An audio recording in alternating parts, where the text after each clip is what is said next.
May ngadlaw din yung tanan din haa karon mga choy. For today's video mga choy, ginagmay lang ni nga pag-vlog mga choy kay murag busy magid ang panahon. Aside sa busy ang panahon mga choy, busy pud yung vlogger mga choy. Kay naalay gitiguman ginagmay mga choy baron mga project bitaw nato karong tuiga. Manang sugdan na nato mga choy kung nakabantay mo din haa, nag-shave gyud ko din haa mga choy kay aron gwapo tan-awon ba. Aron dili pud bitaw sa gabal sa tong naw mga choy kay murag lain man tan-awon oy matiguang matagdali. Bitaw mga choy ganahan jud ko mag-shave ana akong balbas din haa sa naong mga choy kay ganahan man daw akong pares ana mao nang ganado po kita mang shave din haa ba kay siyempre ganahan ko datong pares ana kana ba atong pugnan ay buhaton na to na kung unsay makapalipay sa iya ha. Char. Ako ginang gitarong og shave din haa mga choy kay aron dugay siya motubo ba. Sa tinud-anay lang gyud mga choy na malbas sigod din haa ag tuyo mga choy kay hapit na ang anniversary sa simbahan. Unya para dili kay lain tanaw natong naong mga choy para bata-bata po tan-awon sa mga bisita ba. Manang balbasan nato na din haa mga choy kay aron formal po tan-awon ba. Dili pud bitaw ta unggoy tan-awon.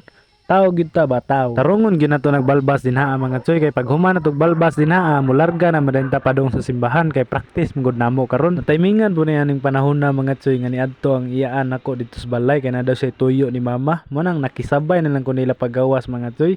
Sakay ta nilang car nga pink ug color ug dinhian lang bugo nagpahunong sa traffic light dapit mga choy kay napatay tuyo dinhiya.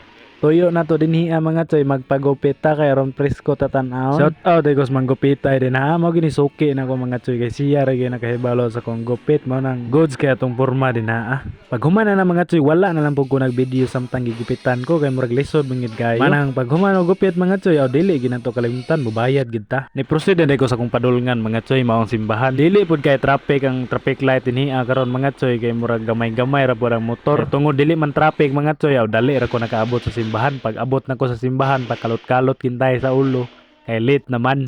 May gani mga choy kay pag abot na ko sa simbahan kulang pa pod ang mga musician. Manang tamang video sa lang ta din haa samtang wala pa nagpractice mga choy. Tamang paminaw lang pud tag gitar-gitar ning tawhan na mga choy kay simpre gikuha gud namo siya kay grabe ka maayo na gudanin niya. Bitaw mga choy kulang magud mi nga musician dinhi sa mong simbahan mo na nagkuha mig laing musician sa ubang simbahan. Humana na mga choy, ni-plaster na ko sa kong pwesto kay para magsipra-sipra patas atong kanta ba. Speaking of sipra mga choy, wala na ko naka-video samtang nag-practice mi kay murag lisod jud kayo kay street among practice. Manang kaon na talarguan ni mga choy kay dili mi na mawala na sa simbahan oy. Basta mag-practice na gani na ginay kaon din niya. Ug wala pa man human og kaon ang uban mga choy so tamang lantaw-lantaw lang tanila din niya samtang naminaw tas nagtugtog dito sa tubangan. Unya samtang gakaon po na sila din di gyud na mawala na mga istorya-istorya. Mo nang maminaw po ta sila ha samtang nag-video ta sa tong naong. Then gi-fast forward na lang nako mga choy kay wala gyud ko naka-video sa mong panahon sa pag-practice. Kay lisod ikuhag ang goal mga choy samtang nagtugtog ka. Bitaw mga choy, this video was taken on 3rd week of January.